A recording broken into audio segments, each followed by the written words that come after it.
Welcome back, YouTubers. Let's go ahead and take a look at our second lesson on solving systems of equations using graphing. Now, as I look at this problem, the first thing I want to notice is that what format the equations are written in. Well, I'm seeing y equals mx plus b on both of them. I've got slope-intercept and slope-intercept. And remember from the previous video, anytime that I see two slope-intercept form equations, I'm most likely going to be solving that using graphing. Now, this one's got a slight problem with it, though, because, I mean, look at these slopes. They're decimals. I mean, you could convert them to fractions and realize that this is actually 22 over 10, reduce the fraction and graph it, but you're still going to have some problems because the intersection of this one isn't a whole number. It's not going to go through exactly at an intersection point like they did on our previous example.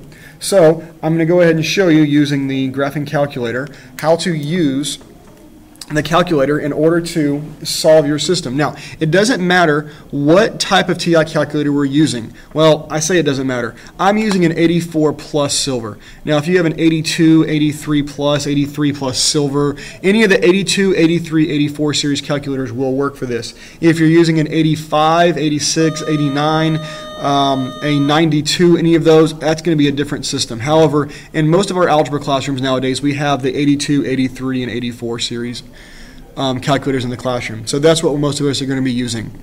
Now, once you turn your calculator on, let's go to y equals. Go to y equals and go ahead and type your first equation in, just like it is, 1.2x minus 4.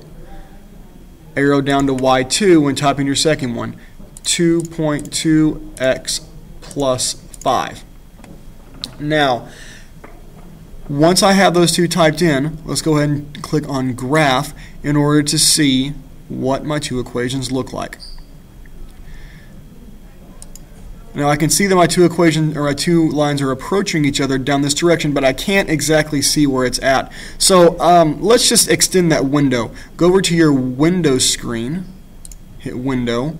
And before I do that, we better take a look at, we need to go down and possibly left in order to see where these two lines intersect.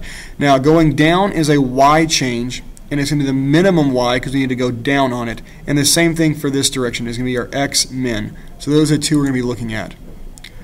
Arrow down to x min. Oh, we're already highlighted on it. And I don't know, let's just make it negative 15. There's no specific number to try there. I'm just giving it a shot. And x min, let's try that as negative 15 as well. Take a look at the graph, and we can see, oh, yeah, they're going to intersect right about there. But the problem is, can I see exactly what it's at, where it's at? No, it's too close together. My points here are too close together on the axes. I need some way of getting the calculator to spit it out for me. So what I'm going to do is I am going to go ahead and use a key press combination that most of my kids love to use. Now they love it because it's the exact same key press every single time, and you'll see it come up in the key press history over here on the right. You press second, trace, brings up the calculate menu. Notice that option 5 says intersect. Choose option 5, and then press enter 3 times. 1, 2, 3. And notice it comes in and says the intersection happens at -9, -4.8. So I can come back to my paper and say that my answer is going to be 9, -14.8. So that's all we've got to do on our calculator. Now, the thing to keep in mind there, though, when you write your answer, give your teacher some sort of indication of where that came from. I mean, right on there, I used the calculator, or something to that effect, because otherwise, if you just wrote this, how in the world do I know that you actually did that on your own? You didn't just look over to your neighbor's paper and copy it. Another thing you could do is you could draw a rough sketch of what this looks like, and then label that point as -9, -14.8, and that way a teacher could know that you did see what it looked like, and they can see that you did have some experience with what those lines were like. So there we go. Remember your key command, second trace 5, enter, enter, enter. From the beginning, go to y equals, type in both equations into y1 and into y2. Go to your graph, adjust the window to see the intersection point, and then second trace 5, enter, enter, enter.